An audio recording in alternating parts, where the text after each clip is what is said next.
Hare Krishna. So this brings us to the 2 verses in the 6th chapter of Gita, wherein Krishna in detail explains about the way in which a yogi sits so as to control his sitting posture and mind. We have seen the first 4 yogic processes in Ashtanga Yoga are Yama, Niyama, Asan, Pranayam or Pratyahar. So Yama is do's, Niya is don'ts. So Yama और नियम क्या करना है क्या नहीं करना है, ये तो आंतरिक रूप से एक व्यक्ति का डिटर्मिनेशन है, उसकी दृढ़ता है. उसके बाद आसन और प्राणायाम. तो आसन कैसा हो, प्राणायाम कैसे करे, इसके बारे में भगवान यहाँ पर 11वें और 12वें श्लोक में हमें बताते हैं. भगवान कहते हैं, शुचौ देशे प्रतिष्ठाप्य स्थिरमानसमात्मनः नात्युच्छ्रितं नाति नीचं चैलाजिनकुशोत्तरं तत्रैकाग्रं मनः कृत्वा यतचित्तेन्द्रियक्रिय उपविश्यासने युञ्ज्यात् योगम आत्मविशुद्धये. भगवान कहते हैं, to practice yoga one should go to a secluded place and should lay kusha grass on the ground and then cover it with deer skin and a soft cloth. The seat should be neither too high nor too low and should be situated in a sacred place. The yogi should then sit on it very firmly and practice yoga to purify the heart by controlling his mind, senses and activities and fixing the mind on one point. तो भगवान बता रहे हैं कि आसन कैसा हो. कुशा घास के बने हुए एक छोटे से मैट्रेस पे वो व्यक्ति, एक योगी, एक डियर स्किन, एक हिरन की खाल डालेगा. उसके ऊपर चैल अर्थात कॉटन, पतला कॉटन की चादर, जो बहुत ऊंची न हो, जो बहुत नीची न हो. आसन के बाद वो आसन कहां पर लगाया जाए? It should be at a sacred place, एक ऐसी जगह जो शुद्ध है. कौन सी जगहें शुद्ध हैं? भारत में कई सारे सुंदर तीर्थ क्षेत्र हैं जो शुद्ध जगहें हैं.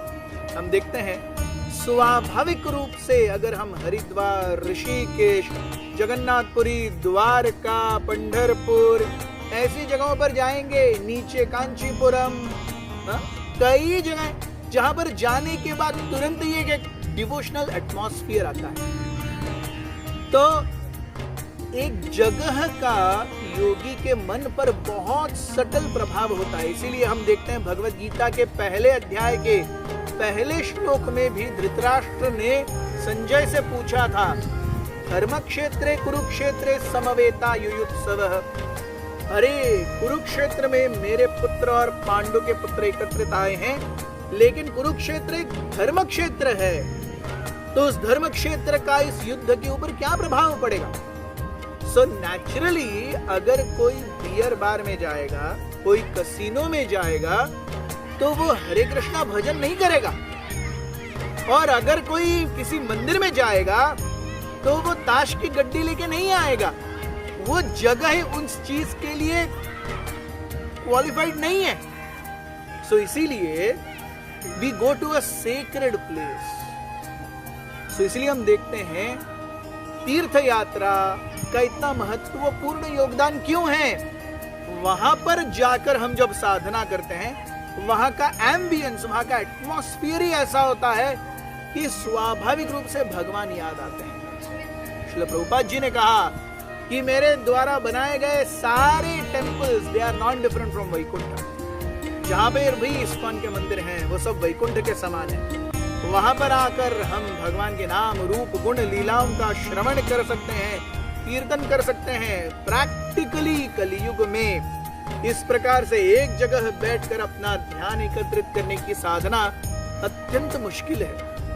इसलिए भगवान हमें उपनिषदों में बताते हैं, कृतो यध्यायतो विष्णुम त्रेतायाम यजतो मखई द्वापरे परिचर्यायाम कलौ तद हरि कीर्तनात्.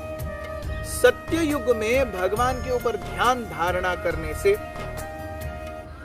द्वापर युग में भगवान की डिटेल्ड परिचर्या, विग्रहों की सेवा, त्रेता युग में परिचर्या, बहुत बड़े पैमाने पर यज्ञ इत्यादि का आयोजन, इनसे जो आत्म शुद्धि होती थी, भगवत साक्षात्कार होता था, आत्म साक्षात्कार होता था, वो कलियुग में हरि कीर्तनात्, हरि के कीर्तन से हो सकता है।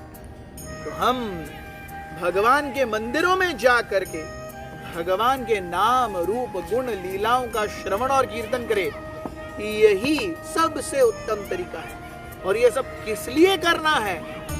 आत्म शुद्धये, स्वयं के चित्त की शुद्धि के लिए।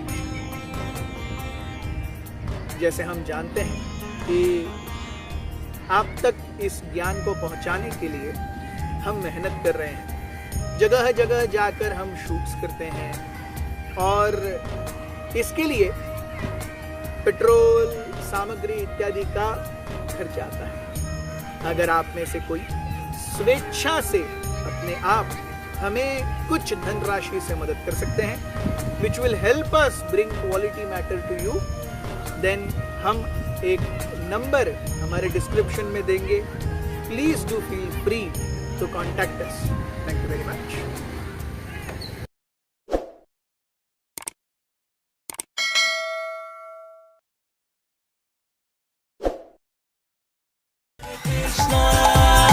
Krishna Krishna Krishna